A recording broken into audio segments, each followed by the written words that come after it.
All right, mother.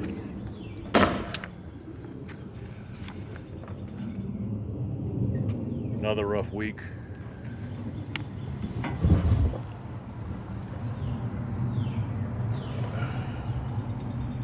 Stepped in a little bit of shit when I had my tirade about the shootings. But I have been in contact with 3 of my gun-owning friends. 2 of them who are AR owners. And they understood what I was trying to say, and they're not upset with me. So that's a plus. Although I've reached out to a few others I haven't heard back from, so we'll see how that plays out. But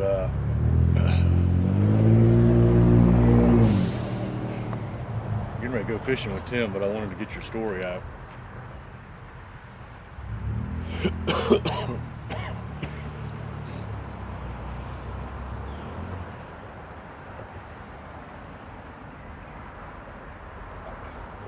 I don't want to get on that subject again, but I think it might be worth expressing or exploring.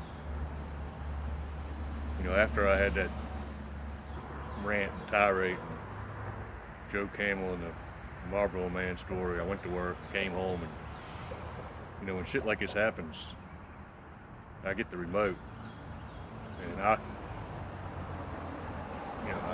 log in 5 different news channels because I don't want to get my information from one source, and I want to try and see where people are leading me and spinning me, and you know, I'm trying to get to the actual facts. So I'm just bouncing back and forth, and almost 100% of the time, you know, when a story like this or some controversial story happens, you can go to the 2 parties. You know, you can go like to Fox News, and then you can go to NBC or see whatever the hell it is, and they're taking the story and spinning it 2 different directions. But this particular night, all 5 channels were telling the exact same story. I mean, exactly. And I was like, what in the hell is going on here? I couldn't figure out the strategy. And they all had, you know, ex-SWAT or ex-military or whoever, experts. And they were all talking about how even trained experts with body armor and you know, whatever, assault rifles and stuff, have difficult times taking the word they used was I think it was like well-motivated shooter. And I'm flicking back, and all 5 channels witnessed the same thing. I'm like, where is this going? And then it clicked to me. And I was like, holy shit, I got it. I know what they're doing. And they were all leading up, which, I mean, they make a really good point. They were all leading up to put it on the cops. And I was like, all right, they're going to put it on the cops. Now, how are they going to spin that? And that clicked to me. And I said, all right, this is what's, you know, in my head, I said, this is what's going to happen. The one side is going to say, we need more guns because we didn't have the ammunition, or we didn't have the gun, or we couldn't charge the room, or whatever. And the other side's going to say, look, dumbasses, you had your guns. There were 19 cops sitting outside that door, and you couldn't stop them. Both valid points. But those 2 arguments, they are off and running with it. and they're not, as I've said earlier, they're not coming to the table. They're just tribalizing, sticking their feet in the dirt, and they are not going to budge, which is not what's going to solve this. I mean, so I got to thinking, and I was talking to Ange, and to me, really, the issue is safety of children. And when you get down to it, it's about money. Because as I tried to explain in that story, it's the money, it's the guys who aren't at war who are manipulating the two parties. And as I tried to explain, you don't try and bring both parties together because you can keep your party and sell more product. So it's about safety for children and really money, in my mind. But I just got to thinking. I was like, how are we ever going to get these people to the negotiating table? They're not going to do it. And I got to thinking. I was like, and this is just an idea, so I'm just trying to start a conversation. So if you think it's stupid, or I'm not picking a side. I'm just trying to get the two sides together. So you can yell and scream, and you can try and figure out where I sit, because I sit in the middle.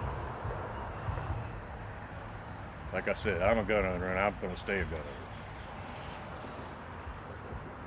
But I got to thinking about it, and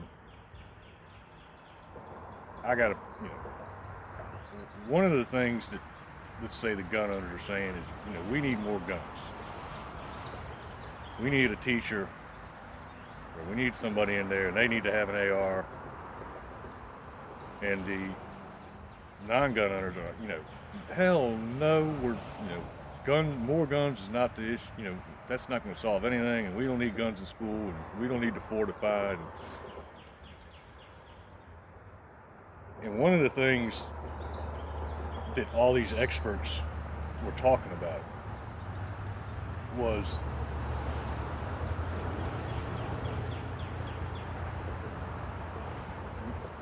any shooter is vulnerable when they have to reload. It's just, I was telling this friend of mine, I was like, he's like, you ought to get one of these. And I said, I don't need one. He's like, why not? I said, because all I got to do is shoot you. I mean, I was being a smart ass, but, but I can go back to my point is, if the non-gun owners, in my mind, were smart, and the gun owners were smart, they'd come together and let's say, all right, Mr. Non-gun owner, I call it you got air marshals. I want to create a school marshal, a well-trained, full-time employee disguised as a teacher or janitor or whatever. I want a school marshal. And I want that school marshal to be as equipped, as well equipped as whatever's coming through that door. And then the non-gun owner says, all right, I'll give you your assault rifle and your school marshal, but you got to give me 10 bullets. It's called negotiation, folks. And it seems to me the theme is quite possibly not the gun, but the amount of ammo that they can put out there in a short period of time. and we could probably start a discussion. I'm not saying this will work. I'm just saying start a discussion. Come to the table. Let's talk about it. And maybe somebody will see this and they'll say, hey, maybe we can do this or maybe we can do that. But, you know, give one side a little bit of what they want and give the other side a little bit of what they want, you know? And work off of that. Because I'll tell you something else. You know, you could outlaw assault rifles and bullets and everything right now, and you could go around and try to have this mass roundup.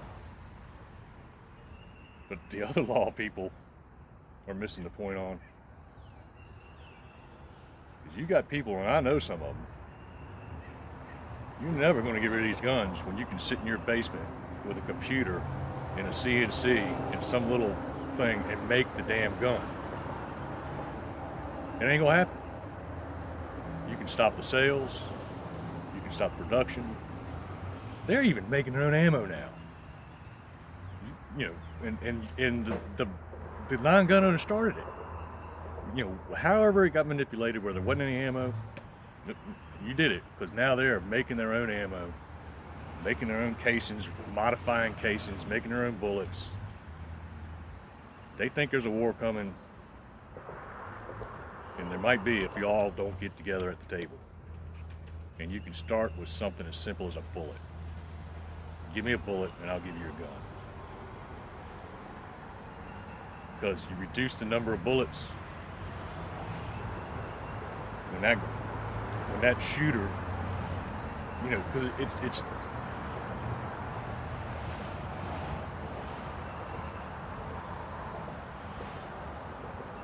it's not an impossibility. It's kind of like, you know, I can kill a deer just as dead with a rock as you can kill with a, you know, an assault rifle. It's still dead.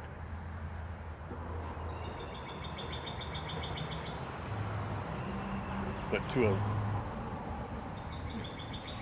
if everybody had 10 bullets instead of 50, and the school marshal was confronted,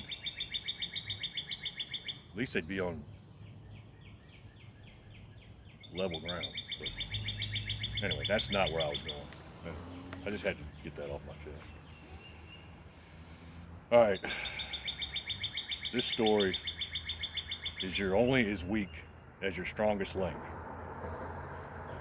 You know, and I'm sure the odd makers are out there. I mean, it's no point even pretending I'm not going to cry. Maybe but I didn't read this through, but I started thinking about what it was about.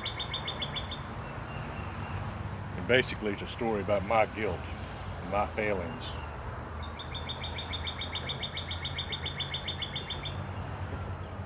And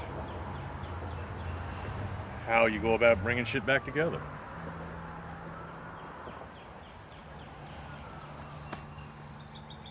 We'll be late for Tim. Yep.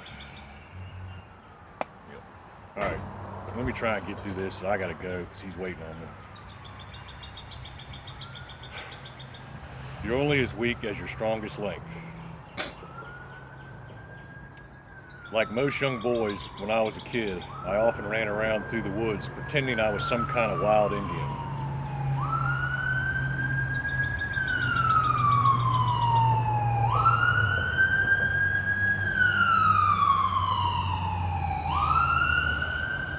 I gotta get a new studio.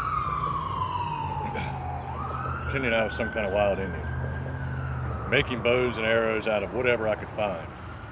This would always lead me to the tool shed, junk drawer, to find some kind of string to string my bow with.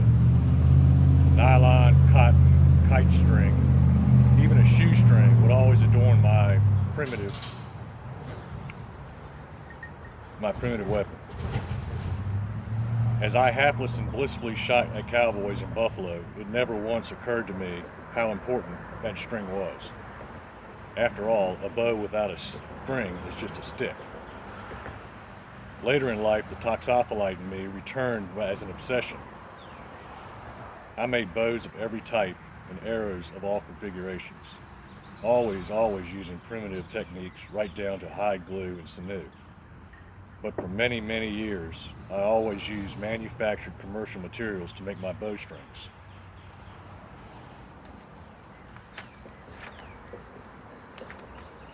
This was a contradiction in terms that must be corrected. You can't be a true toxopholite or primitive enthusiast and buy your string material. So thus began another endeavor, one which ultimately taught me much more than how to make a string. When you make a string, your initial intuition is almost always wrong. Everything seems backwards. For instance, you may pick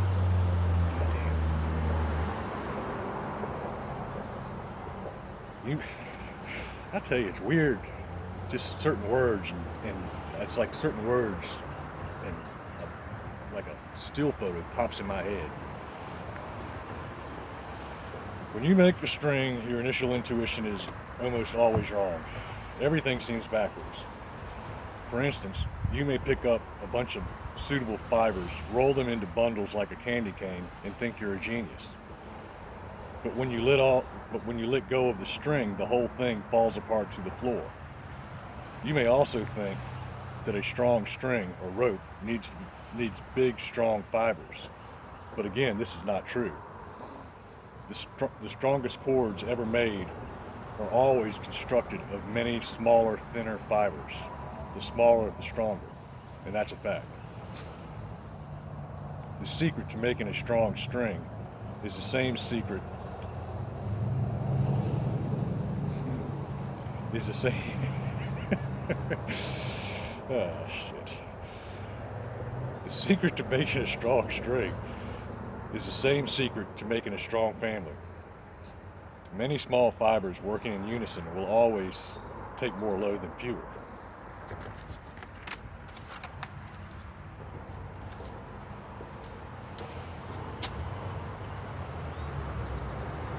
Than fewer large fibers working alone. The secret is called the Flemish bond. When you make a bowstring, whether it's sinew, rawhide, catgut, or flax, the smaller you can refine your material to start with, the stronger your finished product will be. The Flemish bond, or twist, is the act of twisting many small fibers into individual plies or cords, and then reverse twisting those cords into a string. The string stays together because all the small fibers in the individual cords try to unravel, creating internal friction with the other fibers trying to do the same thing. A stalemate is reached and a string is created. A bowstring is nothing more than a big family working as a whole. Just like my family, and probably yours, we all have our internal friction and problems, but it's the friction that resolves us to be strong.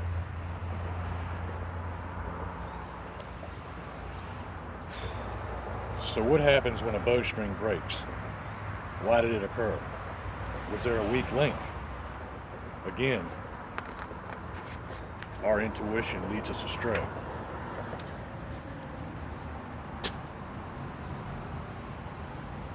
Have you ever heard the saying, a chain is only as strong as its weakest link? Build a bowstring and you'll find out why this is not true. If a quarterback gets sacked every time the ball is snapped, does that mean he is the weakest link? After all, he's only 215 pounds and his combined weight of his offensive line is over 1,000. If you take a length of chain and put it under load, systematically breaking every link until you were left with one, you may determine that that link was the strongest. But was it really? Try to pull your truck out of the mud with that single link and then see what you've discovered. Chains, bowstring, and families are a product of a whole and not a dissection of their parts. A bowstring breaks not because the fibers in its cord were weak. It breaks because it was asked to do more work and carry more load than its sister fibers.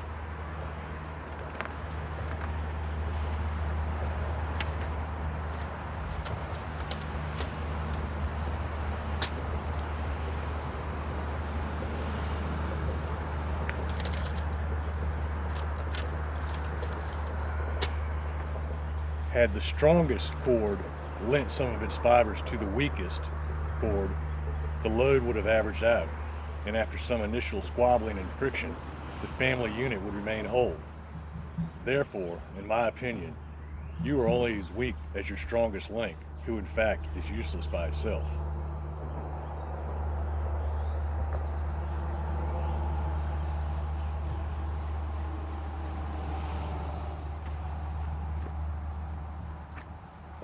I always feel guilty and sad when a bowstring breaks.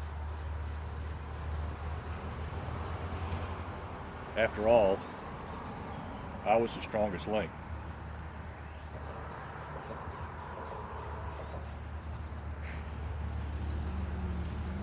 I made the string, and in my failings, I'm alone with a useless stick in my hand. What did I do wrong?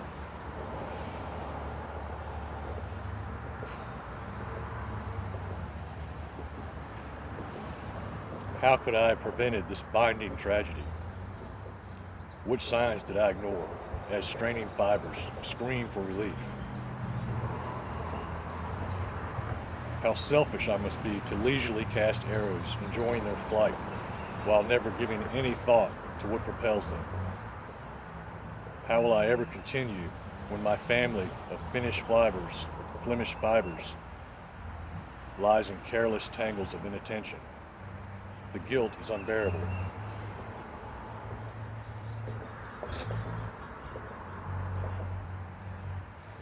But then I remember, you are only as weak as your strongest link.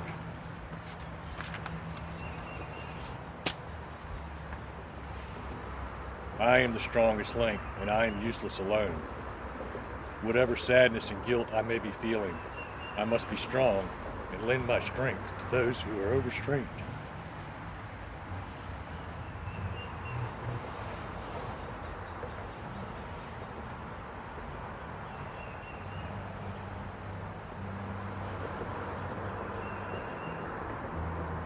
I'm sorry, I'm just thinking about Hunter.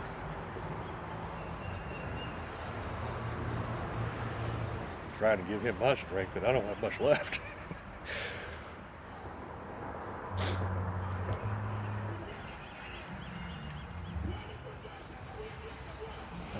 But my family may lie in tangles. I must pick up the pieces and learn from my mistakes. I must forgive myself and set down my guilt.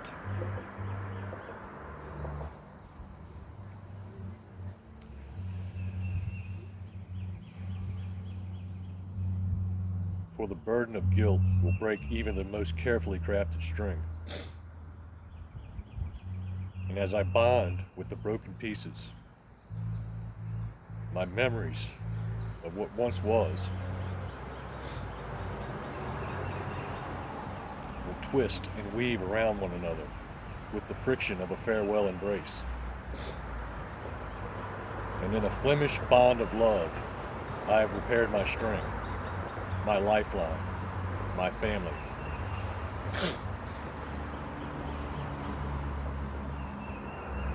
I will never again take for granted the ingenuity, complexity, and serviceability of a simple bowstring. In the world of the archer, there are many more exciting things to learn, love, and appreciate. But there's absolutely no joy without the string.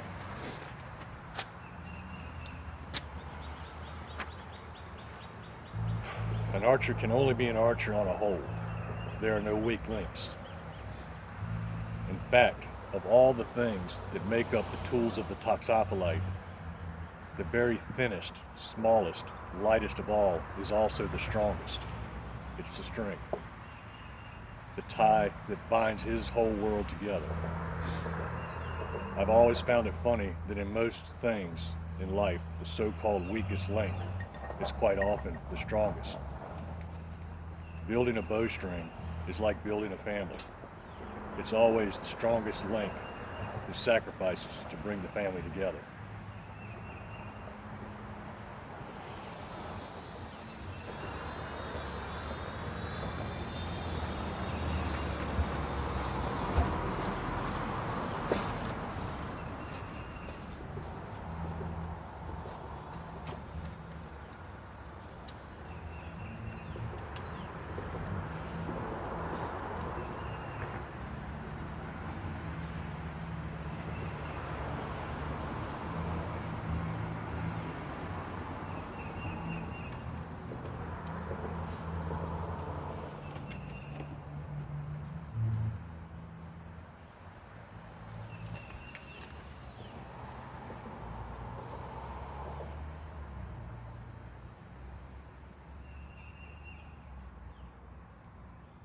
If you think about that story and you relate it to this tragedy,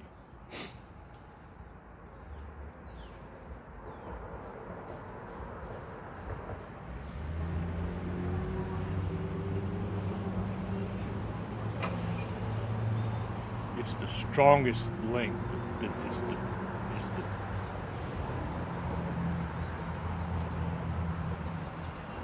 It's the strongest link at the very top of both sides of the party. They are going to have to sacrifice something, just a little bit, to bring this nation together again.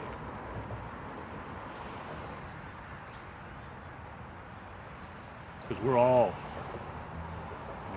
fibers of this string, this family, and we're all screaming for some kind of relief. We're all getting ready to break, and we're all going to fall apart. And it's the people at the top that have to sacrifice, not the people at the bottom.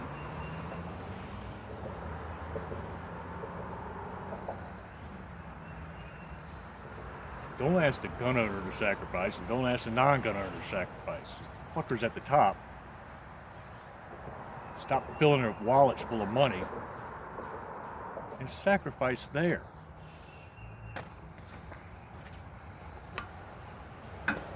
I'm going fishing with Tim, and I'm not going to think about this shit.